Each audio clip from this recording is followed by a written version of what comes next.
హల్లెలూయా. లూకా సువార్త 23వ అధ్యాయము 43వ వచనం. లూకా సువార్త 23వ అధ్యాయం 43వ వచనం చదవండి. అందుకైన వానితో నేడు నీవు నాతో కూడా పరదేశంలో ఉందువని నిశ్చయముగా నీతో చెప్పుచున్నాను. హల్లెలూయా, హల్లెలూయా. యేసయ్య ఈ మాటను ఎక్కడ మాట్లాడాడు? ఈ రోజు మనం ఇక్కడికి ఎందుకు వచ్చామంటే, యేసయ్య ఈ రోజు నీ కోసం నా కోసం తన ప్రాణాలను విడిచిపెట్టిన దినం. దేవునికి స్తోత్రం. హల్లెలూయా, హల్లెలూయా. శుభ శుక్రవారం అంటారు, అవును కదండి. అసలు మనం ఊహించుకున్నట్టే ఈ రోజు ఏం వారం అంటారు? శుభ శుక్రవారం. అసలు ఎవరైనా మరణిస్తే శుభ శుక్రవారం అంటారా? అసలు శుభమా? మనిషి మరణిస్తే, మనిషి చచ్చిపోతే శుభం అని ఎవరైనా అంటారా? మరి దేవుడు సిలువలో ఉండగా సిలువ మరణం పొందినప్పుడు దీన్ని శుభ శుక్రవారంగా ఎందుకు ఇచ్చారు? ఎందుకంటే మానవాళి కొరకై, దేవునికి స్తోత్రం, హల్లెలూయా, మానవాళి కొరకై తన ప్రాణమును విడిచిపెట్టిన దినం. అంటే మనుషుల యొక్క పాపము కొరకై, మనుషుల యొక్క దోషాల కొరకై, మనుషుల యొక్క అవమానాలు నిందల కొరకై తన ప్రాణమును, ఎవరి ప్రాణమును? యేసయ్య ప్రాణమును విడిచిపెట్టిన దినం. దేవునికి స్తోత్రం. అందుకని దీన్ని శుభ శుక్రవారం అన్నారు. అంటే మంచి శుక్రవారము. ఈ రోజు నీవు పాపముల నుండి బయటికి రావడానికి సహాయం చేసిన రక్తం యేసయ్య రక్తం. అంటే దేవుడు మన కొరకై ప్రాణాలను విడిచిపెట్టాడు కాబట్టి, మన పాపాలను దోషాలను తొలగించాడు కాబట్టి ఇది శుభదినము ఎంచబడింది. దేవునికి స్తోత్రం కలుగును గాక. హల్లెలూయా. అందుకని ఇది శుభ శుక్రవారంగా ఎంచబడింది. కాబట్టి ఈ యొక్క రెండవ మాటలో మనం నేర్చుకోవాల్సిన విషయం ఏంటంటే, అక్కడ ఈ మాటని ఎవరితో చెప్తున్నాడు దేవుడు తెలుసమ్మా? యేసయ్యకి కుడి ఎడమల ఇద్దరు వ్యక్తులను సిలువ వేశారు, యేసయ్య లాగానే. దేవునికి స్తోత్రం. అంటే యేసయ్యకి ఏ రీతిగా సిలువ వేశారో అదే రీతిగా ఇద్దరు వ్యక్తులకు వేశారు. ఒకరిని కుడి వైపున మరి ఒకటి ఎడమ వైపున సిలువ వేశారు. ఆ వ్యక్తితో, ఒక వ్యక్తితో, కుడి వైపున ఉన్నటువంటి దొంగతో యేసయ్య మాట్లాడుతున్న మాట ఇది. ఏమని? నేడు నీవు నాతో కూడా పరదేశంలో ఉందువని. దేవునికి స్తోత్రం. చెప్పాలి, హల్లెలూయా. పరదేశంలో, పరలోకంలో కాదు. బాగా వినాలి అక్కడ పాయింట్ మనకి. పరదేశంలో, పరదేశం వేరే, పరలోకం వేరే. ఇప్పుడు ఆ దొంగకి దేవుడు చెప్తున్న మాట ఏంటో తెలుసా? నీవు నేడు నాతో కూడా పరదేశంలో ఉందువని, పరదేశంలో ఉందని నిశ్చయముగా నీతో చెప్పుచున్నాను. ఇప్పుడు మనం నేర్చుకోవాల్సిన విషయం నేను ఏం చెప్పాలనుకున్నానంటే, ప్రతి సంవత్సరం ఇంచుమించుగా 14 సంవత్సరాలుగా మనము, అంటే నా విషయంలో అయితే 14 సంవత్సరాలుగా ఈ సిలువ ధ్యానాలు మనం చేస్తూనే ఉన్నాం, వింటూనే ఉన్నాం. కాబట్టి సిలువ అనేది మనకి కొత్త కాదు. సిలువ అనేది ఈ రోజే కాదు, ప్రతిరోజు గుర్తు చేసుకోవాలి. దేవునికి స్తోత్రం. చెప్పాలి, హల్లెలూయా. మధ్యాహ్నం కదా నదికెళ్ళిపోయినారు. కాబట్టి ఈ సిలువ ధ్యానాలు కానీ, సిలువ విషయాన్ని కానీ ఈ రోజుతో ముగించుకునేది కాదు, ఈ రోజుతో గుర్తు చేసుకుని ఆపేసేది కాదు, ఈ రోజుతో మనం గుర్తు చేసుకొని లేదా మనకి తనలో తెచ్చుకొని అనుకునే విషయం కాదు. ప్రతిరోజు గుర్తు చేసుకునే విషయం ఇది. ఎందుకంటే దేవుడు మామూలు పని చేయలేదండి. తన ప్రాణమును విడిచిపెట్టాడు. తన రక్తాన్ని, 6 లీటర్ల రక్తాన్ని కేవలం నీ పాపాల కోసం, నా పాపాల కోసం రక్తం చిందించేశాడు. కాబట్టి ఏదో ఒకరోజు చెప్పుకొని, ఈ రోజే చెప్పుకొని, ఈ రోజే ఏదో పొంగిపోయి, ఈ రోజే ఏదో పెద్ద ఇదైపోయి మాట్లాడుకొని చెప్పుకోవాల్సిన విషయం కాదు ఇది. మనమందరం ప్రతిరోజు గుర్తు చేసుకోవాల్సిన విషయం. కాబట్టి ఈ ఇద్దరు దొంగల గురించి మొట్టమొదటిగా మనము ఈ మాటకు ముందు ఈ దొంగలు ఎవరో తెలుసుకోవాలి.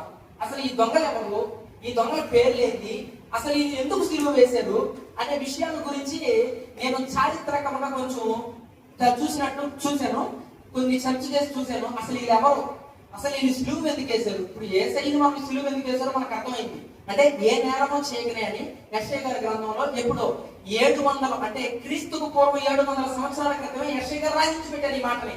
ఎప్పుడు? యేసయ్య పుట్టిన తర్వాత కాదు, యేసయ్య బ్రతికి తిరుగుతున్న దినాల్లో కాదు, క్రీస్తుకు పూర్వం, అంటే యేసయ్యకు ముందు 700 సంవత్సరాల క్రితమే యెషయా గారి ద్వారా దేవుడు రాయించాడు ఈ మాటని. అంటే ఒక వ్యక్తి వస్తాడు భూమి మీదకి, ఆయన పాపము లేకుండా జన్మిస్తాడు, పాపము లేని రక్తాన్ని చిందిస్తాడు, ఆయన చిందించిన రక్తము ద్వారా మనందరికి విడుదల. దేవునికి స్తోత్రం. మనందరికి విడుదల ఎక్కడి నుంచి వస్తుందంటే, ఆ రక్తము చిందింపబడితేనే. గొర్రె పిల్ల రక్తం రాయబడింది బైబిల్లో, ఆ గొర్రె పిల్లే యేసయ్య. కాబట్టి ఈ విషయాన్ని ముందే యెషయా గారు రాయించి పెట్టారు. కాకపోతే ఇప్పుడు ఈ క్షణాన, ఈ రోజున యేసయ్యతో కూడా కుడి వైపున ఒకడు, ఎడమ వైపున సిలువ వేసిన వాడు ఇద్దరున్నారు. చూడండి లూకా సువార్త, మత్తయి సువార్త 27వ అధ్యాయం 38వ వచనం తీద్దాం. 27వ అధ్యాయము 38వ వచనం.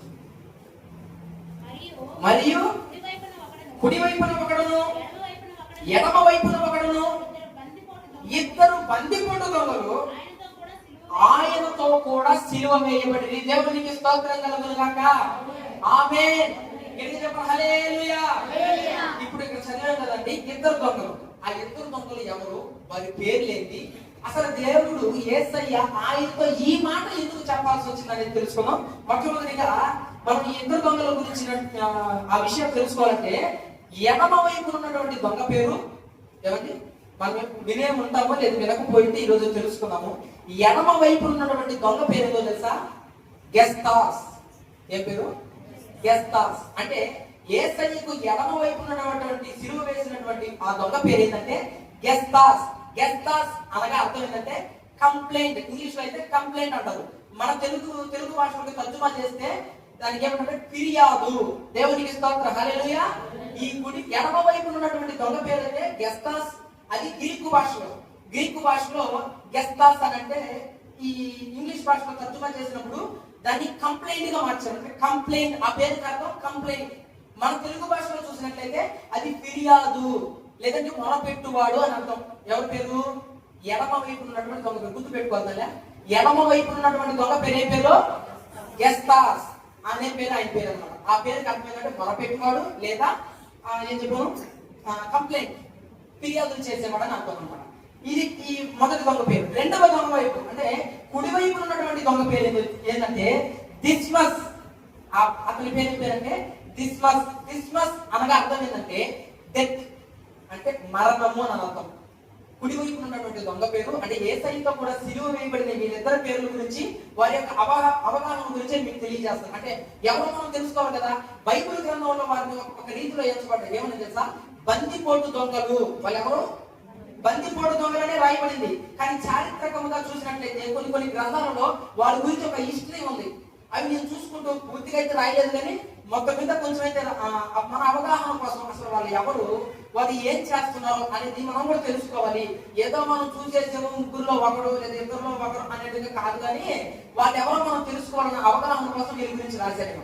మొట్టమొదటి దొంగ పేరు గెస్తాస్ అయితే రెండవ దొంగ పేరు దిస్మస్. దిస్మస్ అనగా అర్థం ఏంటంటే డెత్, మరణము అని అర్థం అనమాట. అంటే వీళ్ళిద్దరు పేర్లు అవి. వాళ్ళు ఈ రెండు కూడా గ్రీకు భాషకు సంబంధించినటువంటి గ్రీకు పేర్లు. వీళ్ళిద్దరు అసలు గెస్తాస్ ని దిస్మస్ ని ఎందుకు చంపారు, ఎందుకు సిలువ వేశారు, అసలు ఇది చేసిన తప్పేంది, వీళ్ళు ఎలాంటి తప్పు చేస్తే ఈ సిలువ మరణం వచ్చింది. ఆ రోజుల్లో ఆనాటి కాలంలో సిలువలు ఊరికి ఎవరిని వేయరండి. ఇక్కడ బైబిల్ గ్రంథంలో ఏం రాస్తుంది? బందిపోటు దొంగలు అంటారు. అంటే దొంగలకి సిలువ వేస్తారండి. నేను ఊరికి అంటాను. ఇప్పుడు నేను ఒక దొంగతనం చేశాను.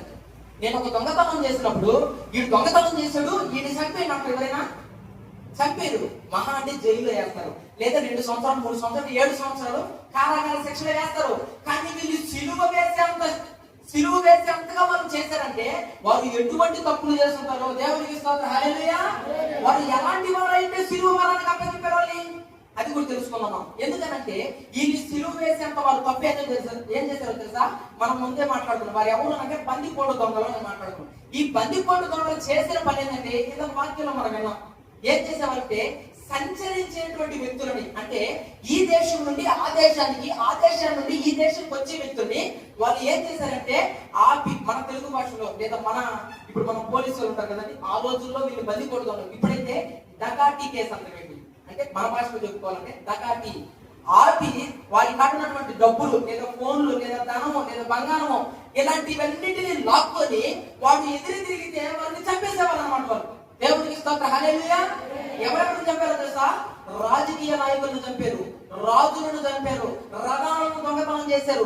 అంటే రాజ్యమునకు, అంటే ఆ దేశమునకు వ్యతిరేకమైన పనులు చేశారు ఇద్దరు దొంగలు. దేవునికి స్తోత్రం. హల్లెలూయా. వ్యతిరేకమైన పనులు దేశమునకు, రాజ్యమునకు, ఆ ప్రాంగణమునకు, అక్కడ ఉన్నటువంటి ప్రతి ఒక్కరు కూడా వ్యతిరేకమైన పనులు చేసే వ్యక్తులు ఇద్దరు. అంటే ఎంతో మంది చంపారు. ఇంకొక ఆశ్చర్య విషయం చెప్పనా?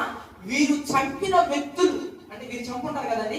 దొంగతనం చేసేటప్పుడు ఆ బంగారం పెరుక్కున్నారు, ఆ ధనాన్ని పెరుక్కున్నారు, ఆ వ్యాపారానికి పోయినప్పుడు ఆ వస్తువులు పెరుక్కున్నారు, ఇవన్నీ పెరుక్కున్నారే. ఈ పెరుక్కున్నప్పుడు వారు చంపిన వ్యక్తుల ఆ వ్యక్తులే ఒక శ్మశానంగా ఏర్పరచబడ్డారంట. దేవునికి స్తోత్రం. అంటే ఎంత మందిని, వందలాది మందిని చంపారంటే వీళ్ళు. అసలు దేశంలో వీళ్ళు దొరికితే వీళ్ళు చంపారని కాల్చుకున్నటువంటి వ్యక్తులు ఉన్నారనమాట. కాబట్టి దొరక మొత్తానికి ఏదో దొరిక అంటే మీరు చూసారా, మీరు గమనించినట్లయితే వీరు చేసిన పాపం, వీరు చేసిన దోషం, లేదా వీరు చేసినటువంటి ఆ యొక్క వారి యొక్క జీవితం ఎలాంటిదంటే వందలాది మంది యొక్క పాపాలను మూట కట్టుకున్నారు. దేవునికి స్తోత్రం. హల్లెలూయా. ఆ ఇద్దరు దొంగలు చేసిన పని ఏంటంటే వందలాది మంది నేను వీళ్ళు చంపారని ఎలాగ చెప్పగలుగుతున్నానంటే ఆ రోజు వీళ్ళు చంపినటువంటి వ్యక్తులు ఉన్నారు కదండి, వారి యొక్క శవ పేటికల మీద రాయబడిందంట వీరందరూ చంపబడిన వ్యక్తులు, బందిపోట్ల ద్వారా చంపబడిన వ్యక్తులని ఒక శ్మశానం మొత్తం రాయబడిందంట.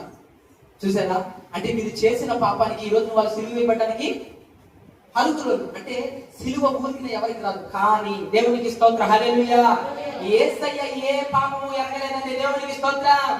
ఏ దోషము ఎరగలేదు, ఎవరిని కొల్లెత్తి ఒక మాట అనలేదు, ఎవరిని చెయ్యితో ఒక మాట పట్టలేదు, ఎవరిని ఏమనకుండానే, ఎవరిని ఏమి చేయకుండానే, ఎవరిని ఏమి అనుకోకుండానే ఈ రోజున సిలువ మరణానికి ఎక్కాడు యేసయ్య. దేవునికి స్తోత్రం.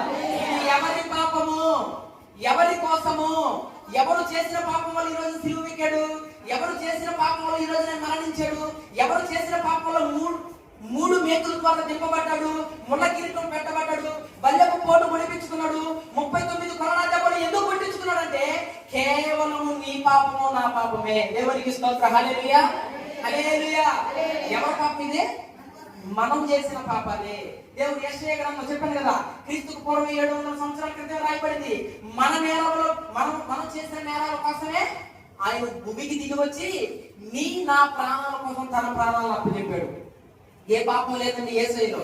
వారే చెప్పారు కదా, పిలాతు గాని హేరోదు గాని ఎవరు కూడా ఆయన యొక్క పాపాన్ని బయట పెట్టలేకపోయారు. ఎందుకంటే ఆయనలో ఏ పాపము లేదు, ఏ నేరము చేయలేదు. కాబట్టి ఆయనలో ఏది చూపించలేక వారే చేతులు ఎత్తేసి వారి యొక్క ప్రజలకే వాళ్ళని అప్పచెప్పేశారు. కాబట్టి ఈ ఇద్దరు దొంగలు ఎవరనంటే వందలాది మందిని చంపినటువంటి వ్యక్తులు. దేవునికి స్తోత్రం. హల్లెలూయా.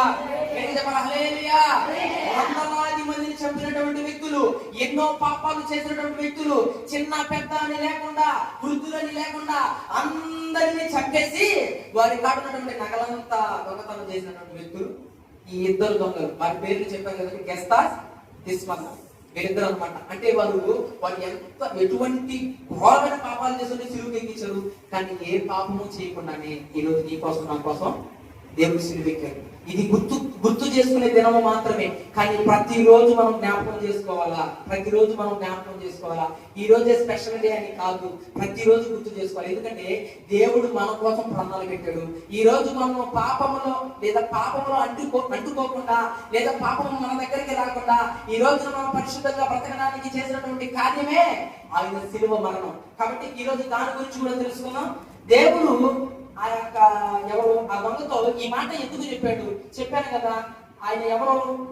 బందిపోటు దొంగ. దేవునికి లోకసమర్థం వచ్చిందమ్మా 39వ వచనం చదవండి. 23వ అధ్యాయం 39వ వచనం. వేలాడ వేయబడిన ఆ నేరస్తులలో ఒకడు ఆయనను దూషించుచు, నీవు క్రీస్తువు కదా, నిన్ను నీవు రక్షించుకొని మమ్మల్ని కూడా రక్షించమని చెప్పాను. దేవునికి స్తోత్రం. హల్లెలూయా. ఈ మాట నుంచి ఎవరో తెలుసా? ఎడమ వైపు ఉన్నటువంటి వ్యక్తి, అంటే గెస్తాస్ అనేటువంటి వ్యక్తి. ఆయన ఏం మాట్లాడుతున్నాడంటే, అయ్యా నీవు నిజంగా దేవుడివే అయితే, నిన్ను నీవు రక్షించుకొని మమ్మల్ని కూడా రక్షించు. నీవు సిలువే, నీ సిలువలో మేకులే నువ్వు పెరుగుతలేకపోతున్నా మమ్మల్ని అంటే హేళన చేస్తున్నాడు, నిందిస్తున్నాడు, అవమానిస్తున్నాడు, అవహేళన చేస్తున్నాడు, అపహాస్యం చేస్తున్నాడు. ఎడమ వైపు ఉన్నటువంటి దొంగ, అట్లని కుడి వైపు ఉన్నటువంటి దొంగ మంచోడని నేను చెప్పట్లేదండి. ఇద్దరు కూడా అవమానించిన వారే, ఇద్దరు కూడా నిందించిన వారే. ఈ రోజున దేవుడు సిలువ వేసేటువంటి ముందు గంటల్లో 9 గంటలకు మొదలుపెట్టి 3వ గంటకి ఆయన మరణించాడు. ఈ 9 గంటల నుంచి మొదలుపెట్టి ఆయన సిలువ మోసేటప్పుడు ఎంతమంది కొట్టారండి? ఎన్ని కొరడా దెబ్బలు కొట్టారు? ఎంతమంది అవమానించారు? సత్యభాగం ఏం చేస్తే ఎవరి కోసం ఈ త్యాగం? ఎవరి కోసం ఈ త్యాగము? కేవలం నీ కోసం నా కోసం కదా. ఈ రోజున రెండవ దొంగ తెలుసుకున్నటువంటి గొప్ప విషయం ఈ రోజు మనం తెలుసుకోవాలి. దేవునికి స్తోత్రం. మొదటి దొంగ అయితే గ్రహించలేకపోయాడు, రెండవ దొంగ గ్రహించి ఆయన అంటున్నాడు ఒక మాట, చూడండి అక్కడ 40వ ఉన్నాం. అయితే రెండవ వాడు వారిని గద్దించి, నీవు అదే శిక్షా విధిలో ఉన్నావు కనుక దేవునికి భయపడవా? దేవునికి స్తోత్రం. హల్లెలూయా, హల్లెలూయా. మీరు బాగా చదివినట్లయితే అక్కడ ఒక పదాన్ని రాస్తున్నాడు. ఏమని తెలుసా? నీవు అదే శిక్షా విధిలో ఉన్నావు కనుక దేవునికి భయపడవా? ఎవరికి? ఒక దొంగ తెలుసుకున్నాడండి దేవునికి స్తోత్రం. హల్లెలూయా. ఎన్నో సంవత్సరాల నుంచి మనం మందిరానికి వస్తూనే ఉంటాం, ఎన్నో సంవత్సరాల నుంచి దేవుడిని మనం తెలుస్తూనే ఉంటాం. ఇప్పటికీ నీ నోటితో నిజమైన దేవుడిని ఒప్పుకోలేకపోతున్నావు నువ్వు. దేవునికి స్తోత్రం. ఇప్పటికీ నువ్వు దేవుడిని గ్రహించలేకపోతున్నావు, నువ్వు ఇప్పటికీ నిజమైన దేవుడిని తెలుసుకోలేకపోతున్నావు. భక్తి మాత్రమే చేస్తున్నావు నువ్వు. ఏదో దేవుడు నువ్వు ఈ రోజున సిలువ ధ్యానాలు అనగానే సిలువలు ఆయన పడ్డ బాధలు కాదు, సిలువలో దేవుడు ఊరకనే మాట్లాడే 7 విషయాలు. దేవుడు 7 మాటలు దేనికి మాట్లాడాలనుకున్నావు? నేను మరణించిన తర్వాత అయినా సరే నీవు కరెక్ట్ అయిన విశ్వాసంలో నడవాల. దేవునికి స్తోత్రం. నీవు నిజమైన విశ్వాసంలో, నిజమైన భక్తిలో, నిజమైన వ్యక్తిత్వాన్ని నేర్చుకోవాలనే దేవుడు ఆ సిలువలో మాట్లాడిన మాటలు ఇవి. ఊరికినే మాట్లాడలేదండి. ఒక మనిషి మరణించేటప్పుడు ఎవరైనా అంత ఓపిక తెచ్చుకొని మాట్లాడతారా? ఎందుకు మాట్లాడుతుంటే దాంట్లో ఉన్నటువంటి ఆంతర్యం మనం తెలుసుకోవాలి. ఇక్కడ చూడండి, అక్కడ ఆయన సిలువలో ఉన్నప్పుడు ఆ దొంగ అన్నాడు, నీవు అదే శిక్షా విధిలో ఉన్నావు కనుక దేవునికి భయపడవా? ఈ రోజు మనం దేవుడు ఎవరో తెలుసుకోలేకపోతున్నాం. ఏమండి? ఒక దొంగ తెలుసుకున్నాడు. మీకు ఇంకొక విషయం కూడా తెలియజేస్తా. ఈ దొంగ ఎవరు? ఈ డిస్మస్ అనేటువంటి వ్యక్తి, అంటే నిజాన్ని తెలుసుకున్నటువంటి వ్యక్తి, యేసయ్యను అంగీకరించినటువంటి వ్యక్తి ఏ ప్రాంతంలో ఉండేవాడు అని నేను చూసినప్పుడు గలలియా ప్రాంతంలో ఉండేవాడంట. దేవునికి స్తోత్రం. హల్లెలూయా. ఎక్కడ ఉండేవాడు? గలలియా ప్రాంతంలో. అక్కడ ఉన్నటువంటి వ్యక్తి అని చరిత్రలో రాయబడి ఉన్నది. అంటే గలలియా ప్రాంతంలో దేవుడు ఎన్ని కార్యాలు చేస్తున్నాడు అవునా కదా? ఎన్నో కార్యాలు, ఎన్నో అద్భుతాలు, ఎన్నోటువంటి ఆశ్చర్య కార్యాలు చేశాడు దేవుడు. అంటే నేను అనుకున్నప్పుడు, అంటే ఈ దొంగ గలలియాలో ఉన్నాడంటే వీడు ఇదే ఉంటాడు. అంటే దేవుడు ఈ కార్యం చేశాడు, దేవుడు ఈ అద్భుతం చేశాడు, ఆయన యేసు ప్రభు అంట, యేసయ్య అంట, పలానా కార్యం చేశాడు అంటే వీడు వినే ఉంటాడు. కానీ అంగీకరించరా? దేవునికి స్తోత్రం. హల్లెలూయా. ఆనాడు అంగీకరించరా? అంటే ఇంకొక విషయం కూడా చెప్తాను. దేవుడు గలలియాలో మాత్రమే సేవ చేశాడంటే కాదు, అన్ని ఊర్లు తిరిగాడు దేవుడు, అన్ని ప్రాంతాలు తిరిగాడు, సేవ చేశాడు, సువార్తను ప్రకటించాడు. అదే రీతిగా దొంగకు ఒక ఊరు ఉంటుందా? చెప్పాలమ్మా, దొంగకు ఒక ఊరు ఉంటుందా? ఒక సొంత ఊరు ఉంటుంది అసలు? అదే రీతిగా దొంగ కూడా తిరుగుతూనే ఉన్నాడు. తిరుగుతూ యేసయ్య చేసేటువంటి కార్యాలను గురించి విన్నాడు. దేవునికి స్తోత్రం. హల్లెలూయా. దేవుడు ఎక్కడెక్కడికి ఏ కార్యం చేస్తున్నాడో, దేవుడు ఎక్కడెక్కడికి ఏ అద్భుతం చేస్తున్నాడో, దేవుడు ఎక్కడెక్కడ ఏ అటువంటి సూచక క్రియలు చేస్తున్నాడో యేసయ్య చేస్తూ పోతా ఉంటే ఈ దొంగ కూడా వింటా పోతా ఉన్నాడు. దేవునికి స్తోత్రం. విన్నాడు కానీ అంగీకరించలా. అదే పరిస్థితిలో ఉన్నాం ఈ రోజున. దేవుడు మా మందిరంలో ఈ కార్యం చేస్తాడు, లేదా నీ విశ్వాసాన్ని బట్టి నీకు ఈ కార్యం దేవుడు జరిగిస్తాడంటే అంగీకరించలేని పరిస్థితిలో ఉంటున్నాం మనం. దేవునికి స్తోత్రం. హల్లెలూయా. అంగీకరించాలి. దేవుడు చేసే కార్యాలను మనం అంగీకరించాలి. దేవుడా నాకు ఈ అద్భుతం ఎందుకు జరుగుతుంది? నువ్వు అంగీకరించాలి. మొట్టమొదటిగా దేవుడు ఎవరో నువ్వు గ్రహించాలి కదా. ఒక దొంగ గ్రహించాడు. ఇప్పుడు ఆయన ఎవరు అంటున్నాడు? ఆయన దేవుడు కనుక నువ్వు భయపడవా? దేవుడికి భయపడవా? దేవుడు అని ఒక దొంగ తెలుసుకున్నాడండి. ఈ రోజు మనం తెలుసుకోలేకపోతున్నాం. దేవుడిని ఒక దొంగ తెలుసుకున్నాడు. దొంగ అది గ్రహించాడు దేవుడు అని. మరి ఈ రోజు మనం ఎందుకు గ్రహించలేకపోతున్నాం? ఎందుకు విశ్వసించలేకపోతున్నాం? ఎందుకు దేవుని మందిరానికి రాలేకపోతున్నాం? ఎందుకు దేవుని మందిరంలో గడపలేకపోతున్నాం? ఎందుకు దేవుని ఇంకా మనము హింసిస్తూనే ఉన్నాము? ఎందుకంటే మనలో భక్తి లేదు. దొంగకు ఉన్నటువంటి భక్తి కూడా మన జీవితంలో లేదు. దొంగకున్నటువంటి విశ్వాసం కూడా మన జీవితంలో లేదు. మరి ఇంకా ఎంతకాలం? రాకడ సమయం దగ్గర పడిపోతా ఉన్నాయి, యుద్ధాలు జరుగుతా ఉన్నాయి, కరువులు వస్తా ఉన్నాయి. నీవు ఈ సమయంలో మారు మనసు పొందకపోతే ఖచ్చితంగా నిత్య నరకానికి వెళ్ళిపోతాం. దేవునికి స్తోత్రం కలుగును గాక. హల్లెలూయా. కాబట్టి ఇప్పుడు దొంగ ఎవరు తెలుసుకున్నాడు? చెప్పాలమ్మా, ఎవరు తెలుసుకున్నాడా? దేవుడిని తెలుసుకున్నాడు. తర్వాత చదువుతుంది. మనకైతే ఇది న్యాయమే. ఎందుకు న్యాయము? ఇలాగేం చెప్పాను నేను? మరి ఎంతమందిని చంపారు? 100 మందిని చంపారు. 100 మంది చిన్నపిల్లల్ని, వృద్ధుల్ని, యవనస్తుల్ని అందరినీ చంపి ఆ నగలు, ఆ ధనము, ఆ యొక్క వ్యాపారస్తులు అనేటువంటి ఆ వస్తువులు అన్ని లాక్కొని వాళ్ళు వెళ్ళిపోయారు కాబట్టి ఆ దొంగ అంటున్నాడు, ముందు ఇక్కడ ఇక్కడ మనం తెలుసుకోవాల్సిన విషయం ఏంటో తెలుసా? ఒప్పుకోవాలా, మన పాపాలను ఒప్పుకోవాలా. నేను మారను, నేను చేయను, ఇది నేను చేయలా, ఇది కాదు నిజమైన భక్తి. నిన్ను నువ్వు ఒప్పుకోవాలా ముందు. అవునయ్యా నేను ఈ మాట మాట్లాడా, అవును నేను ఈ తప్పు చేశా, అవును నేను ఇది చేశా, ఒప్పుకోవాలా. ఒప్పుకోకపోతే నీకు పరలోకం లేదు. దొంగకు ఉన్నటువంటి ఆ విశ్వాసం కూడా నీలో లేనట్టే. అందుకే దొంగ అంటున్నాడా, అడేమన్నాడు చూసావా? మనకైతే ఇది న్యాయం, మనకైతే న్యాయం. ఎందుకంటే మనం ఏం చేసాం? పాపం చేసాం. మనం ఏం చేసాం? హత్యలు చేసాం. మనం ఏం చేసాం? మగతనాలు చేసాం. ఇది మనకు న్యాయమే. ఒప్పుకోవాలండి. దేవుని మందిరంలో నువ్వు ఒప్పుకోవాలని పాపాలని. ఒప్పుకోకుండా నేనైనా సరే నువ్వైనా సరే వాక్యాలు చెప్పినంత మాత్రమే పరిశుద్ధులైపోవడం, విన్నంత మాత్రం మీరు పరిశుద్ధులైపోరు. మనము ఒప్పుకోవాలా దేవుని ఎదుట. నీవు చేస్తున్న పాపాన్ని ఒప్పుకోవాలా, నీవు చేస్తున్న దోషాలను ఒప్పుకోవాలా, నీ నోటి ద్వారా మాట్లాడుతున్న మాటలను ఒప్పుకోవాలా. దేవుని మందిరంలో ఒప్పుకోకుండా నీకు నువ్వే రుబాబు చేసుకుంటా ఉంటే కుదరదు. ఖచ్చితంగా ఇది కుదరదు. కాబట్టి దొంగ విషయంలో మనం నేర్చుకోవాల్సిన చాలా విషయాలు ఉన్నాయి. నేను పూర్తిగా రాసుకోలేదు, ఇక్కడ ఉన్న విషయాలు మాత్రమే తెలియజేస్తా. ఆ తర్వాత చదువుతుంది. మనము చేసిన వాటికి తగిన ఫలము పొందుచున్నాము కానీ ఈయన ఏ తప్పిదము చేయలేదని చెప్పి. దేవునికి స్తోత్రం. హల్లెలూయా. ఒక్కొక్క పదంలో ఒక్కొక్క అద్భుతం ఉంది. ఇంట్లో ఒక్కొక్క పదంలో ఒక అద్భుతం. అది అక్కడ చూడండి ఏం రాస్తున్నారు.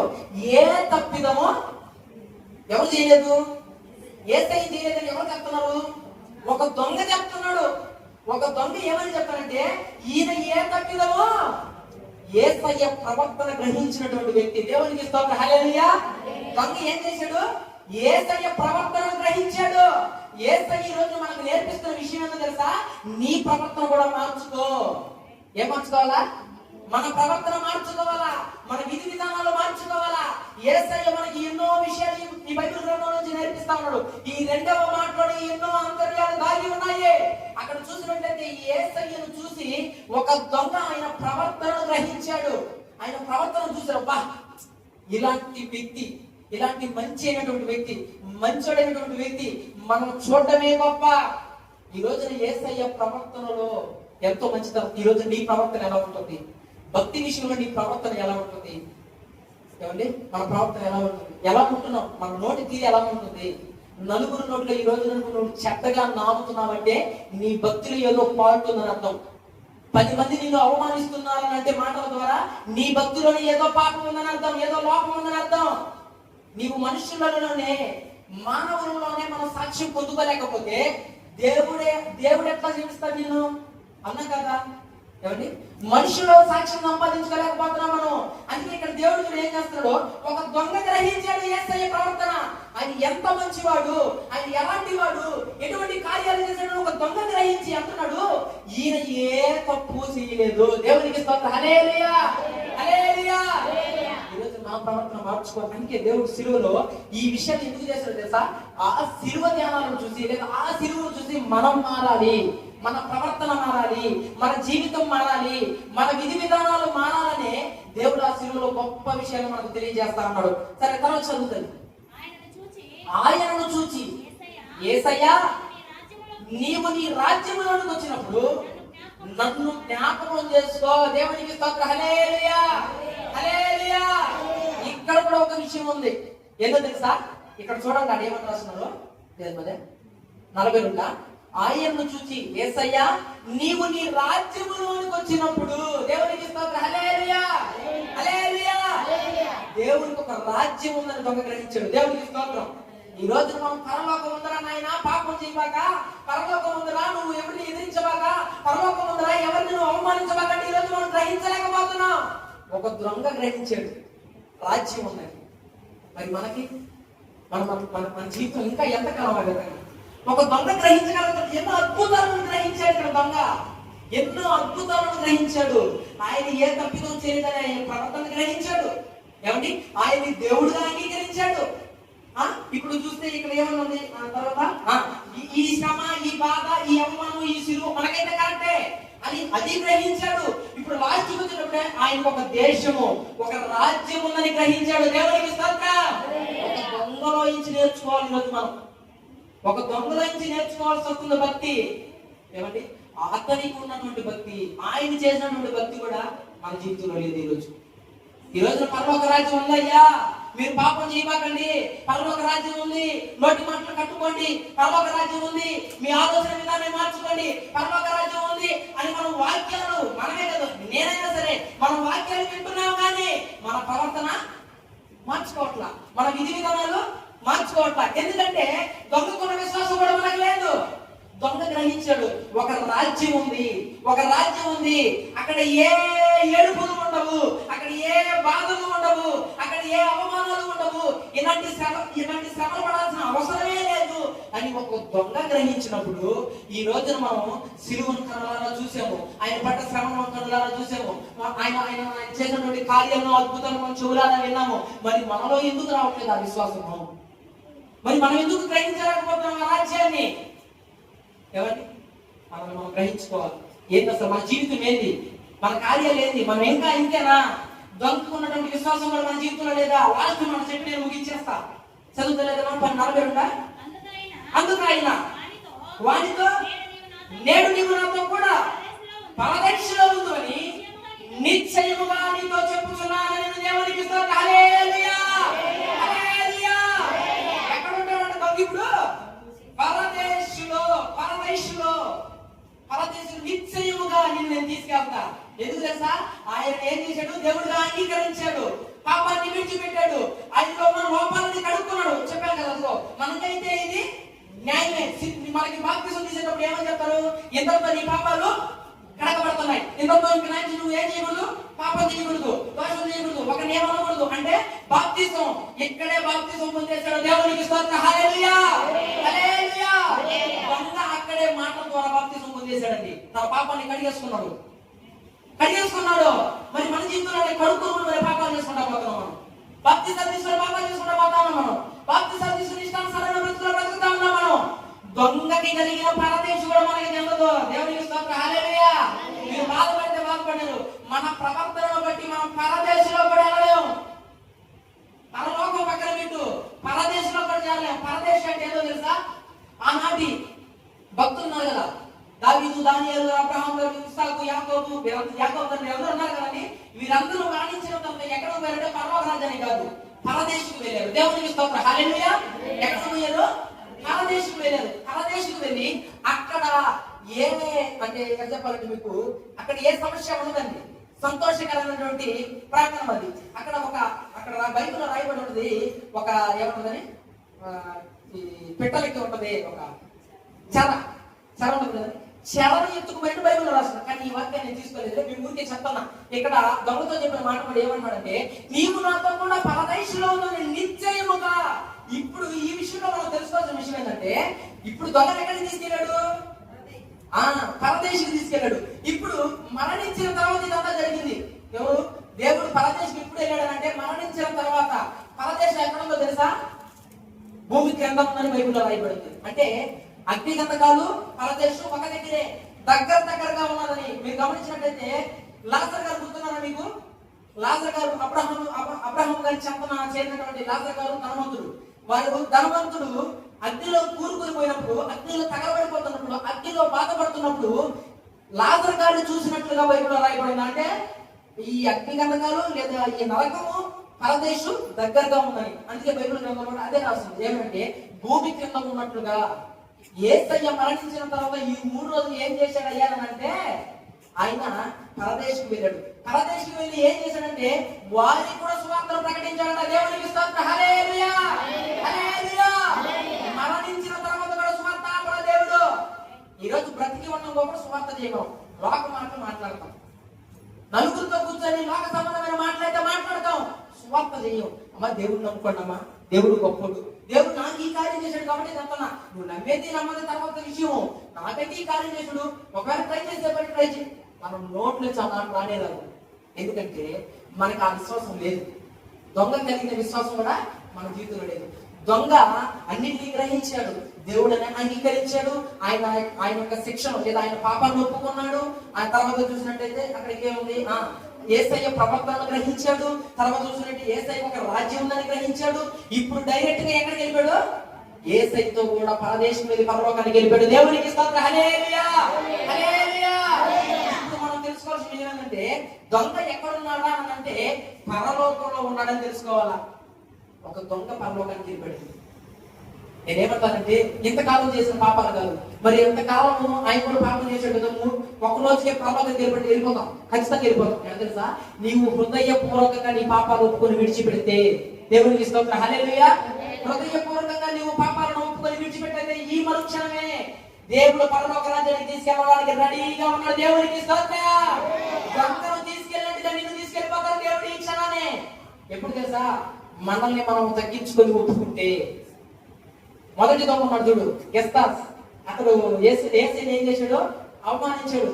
అలాంటి వ్యక్తిగా ఉన్నావా, లేకపోతే దిస్మస్ ఈ రెండవ దొంగ కుడి వైపు ఉన్నటువంటి దొంగలాగా అంగీకరించేటువంటి వ్యక్తిగా ఉన్నాం? ఈ రోజు మనం గ్రహించాలి.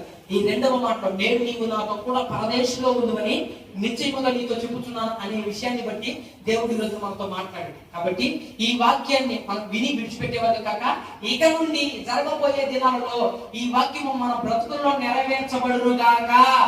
ఆమేన్ చెప్పండి, హల్లెలూయా. దేవుడు ఈ వాక్యాన్ని దీవించి ఆశీర్వదించును గాక.